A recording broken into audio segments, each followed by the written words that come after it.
44 कानून of power. कानून 20, किसी का पक्ष मत लो। शक्ति की दुनिया में सबसे बड़ी भूलों में से एक यह होती है कि व्यक्ति स्वयं को किसी एक पक्ष, किसी एक गुट, किसी एक व्यक्ति या किसी एक विचारधारा से पूरी तरह बांध ले। सामान्य जीवन में वफादारी को गुण माना जाता है, लेकिन शक्ति की राजनीति में यही वफादारी अक्सर व्यक्ति के पतन का कारण बन जाती है। जो व्यक्ति किसी एक पक्ष से पूरी तरह जुड़ जाता है, वह धीरे धीरे अपनी स्वतंत्रता खो देता है और दूसरों की लड़ाइयों का मोहरा बन जाता है। लॉ 20 हमें यही सिखाता है कि किसी का भी स्थायी पक्ष मत लो, बल्कि सभी को अपने ऊपर निर्भर बनाओ।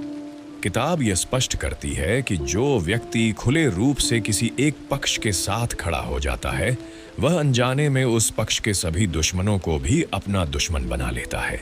इसके विपरीत जो व्यक्ति स्वयं को सभी पक्षों से थोड़ा दूर रखता है, वह सभी के लिए आवश्यक बना रहता है।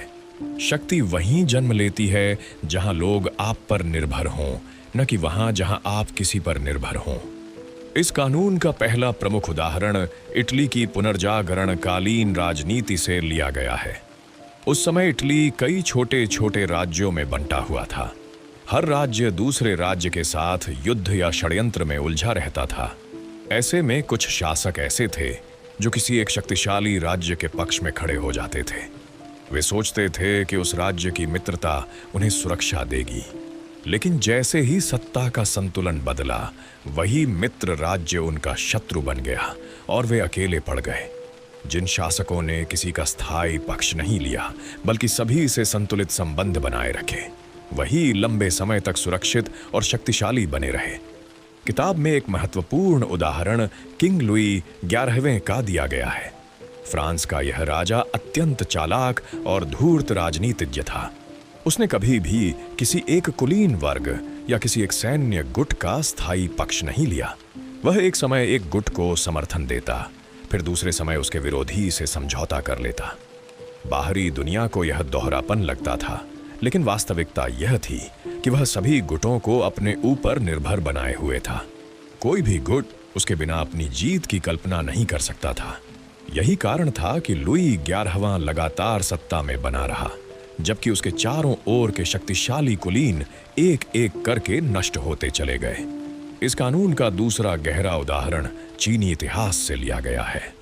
वहां एक अत्यंत चतुर मंत्री था जो दरबार के विभिन्न गुटों के बीच चल रहे संघर्षों में कभी किसी एक पक्ष के साथ पूरी तरह नहीं जुड़ा।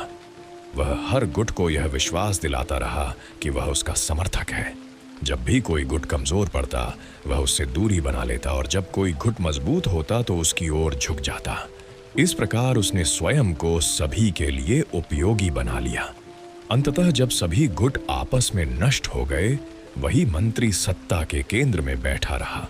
किताब यह भी बताती है कि जो व्यक्ति खुले तौर पर किसी का पक्ष लेता है, वह अपनी भावनाओं को अपनी राजनीति पर हावी होने देता है। लेकिन शक्ति का खेल भावनाओं से नहीं, गणना से चलता है। जैसे ही आप भावना के आधार पर किसी का साथ देते हैं, आप अपने भविष्य के विकल्पों को सीमित कर लेते हैं। अब इस कानून के सबसे प्रसिद्ध उदाहरणों में से एक है एलिजाबेथ प्रथम, इंग्लैंड की रानी। उसके शासनकाल में यूरोप दो बड़े धार्मिक खेमों में बंटा हुआ था, कैथोलिक और प्रोटेस्टेंट। दोनों गुट चाहते थे कि इंग्लैंड पूरी तरह उनके पक्ष में खड़ा हो जाए, लेकिन एलिजाबेथ ने कभी किसी एक पक्ष के साथ पूरी तरह जुड़ने से इनकार कर दिया। वह कभी कैथोलिक शक्तियों से समझौता करती तो कभी प्रोटेस्टेंट शक्तियों से। बाहर से यह उसकी कमजोरी लगती थी, लेकिन वास्तव में यही उसकी सबसे बड़ी शक्ति थी। दोनों गुट उसे अपने पक्ष में करने की कोशिश करते रहे, और इस प्रयास में वे इंग्लैंड को लगातार लाभ देते रहे। यदि एलिजाबेथ ने किसी एक पक्ष का पूरी तरह समर्थन कर दिया होता, तो दूसरा पक्ष तत्काल उसका विनाश करने पर उतर आता। किताब में यह भी बताया गया है कि जो व्यक्ति किसी का खुला पक्ष लेता है, वह दूसरों के झगड़ों में फंस जाता है। वह उन लड़ाइयों को भी लड़ने लगता है जिनसे उसका कोई सीधा लाभ नहीं होता। वह दूसरों के दुश्मन अपने ऊपर ओढ़ लेता है और धीरे धीरे स्वयं थक कर टूट जाता है। इस कानून से जुड़ा एक और महत्वपूर्ण उदाहरण कार्डिनल रिचेल्यू से आता है। फ्रांस के इस महान राजनीतिज्ञ ने कभी किसी एक कुलीन गुट को पूरी शक्ति नहीं दी। वह कभी एक पक्ष को आगे बढ़ाता तो कभी दूसरे को। सभी यह सोचते रहे कि रिचेल्यू उनका समर्थक है, लेकिन वास्तव में वह केवल फ्रांस की सत्ता का समर्थक था और वह सत्ता पूरी तरह उसके हाथ में केंद्रित थी। किताब यह भी स्पष्ट करती है कि जब आप किसी का चुनाव करते हैं तो आप अनजाने में किसी दूसरे के खिलाफ खड़े हो जाते हैं, लेकिन जब आप किसी का चुनाव नहीं करते तो सभी आपसे संबंध बनाए रखना चाहते हैं। इस कानून का एक मनोवैज्ञानिक पहलू भी है। मनुष्य का स्वभाव होता है कि वह उस व्यक्ति के पीछे चलता है जो किसी भी पाले में पूरी तरह नहीं बंधा होता। ऐसा व्यक्ति रहस्यमय लगता है, स्वतंत्र लगता है और लोग उसे अपने पक्ष में करने की कोशिश करते रहते हैं। इस कोशिश में वे स्वयं को कमजोर कर देते हैं और उसे मजबूत बना देते हैं। किताब यह भी सिखाती है कि यदि आप किसी एक शक्तिशाली व्यक्ति पर पूरी तरह निर्भर हो जाते हैं तो जैसे ही वह व्यक्ति गिरता है आप भी उसके साथ गिर जाते हैं। इसके विपरीत यदि आप सभी को अपने ऊपर निर्भर बना लेते हैं तो किसी एक के गिरने से आपको कोई नुकसान नहीं होता। लॉ 20 यह नहीं सिखाता कि आप विश्वासघाती बने, बल्कि यह सिखाता है कि आप अपनी स्वतंत्रता को कभी भी पूरी तरह किसी के हाथों में न सौंपें। खुली वफादारी आपको भावनात्मक रूप से सही लग सकती है, लेकिन रणनीतिक रूप से वह आपको कमजोर बना देती है। किताब के अनुसार सबसे सुरक्षित स्थिति वही होती है जिसमें आप सबके बीच खड़े हों, न कि किसी एक के पीछे। जब दो शक्तिशाली लोग आपस में लड़ रहे हों तो दोनों आपसे समर्थन चाहते हैं। उस स्थिति में आपकी वास्तविक शक्ति जन्म लेती है, लेकिन जैसे ही आप किसी एक का समर्थन कर देते हैं आप केवल उसका सेवक बनकर रह जाते हैं।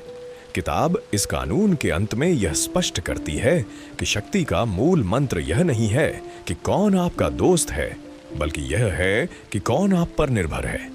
और जो व्यक्ति किसी का पक्ष नहीं लेता वह सबसे अधिक लोगों को अपने ऊपर निर्भर बना सकता है। इस कानून का सार यह है कि जो किसी एक का हो जाता है वह किसी का नहीं रहता। जो सबके बीच रहता है वही सब पर राज करता है। लॉ 20 हमें यह सिखाता है कि राजनीति, सत्ता और शक्ति की दुनिया में स्वतंत्र रहना ही सबसे बड़ी सुरक्षा है। किसी का भी स्थायी पक्ष लेना स्वयं को अनावश्यक युद्धों, षड्यंत्रों और पतन की ओर ले जाना है। अगर आपको इस वीडियो के माध्यम से ये पुस्तक को गहराई से समझने में मदद मिली हो तो इसी तरह की और भी मनोवैज्ञानिक विश्लेषण, पुस्तक सारांश, मानव व्यवहार की गहराई, भावनाओं और मानसिक रणनीतियों से जुड़ी सामग्री हमारे चैनल पर नियमित रूप से मिलती रहेगी।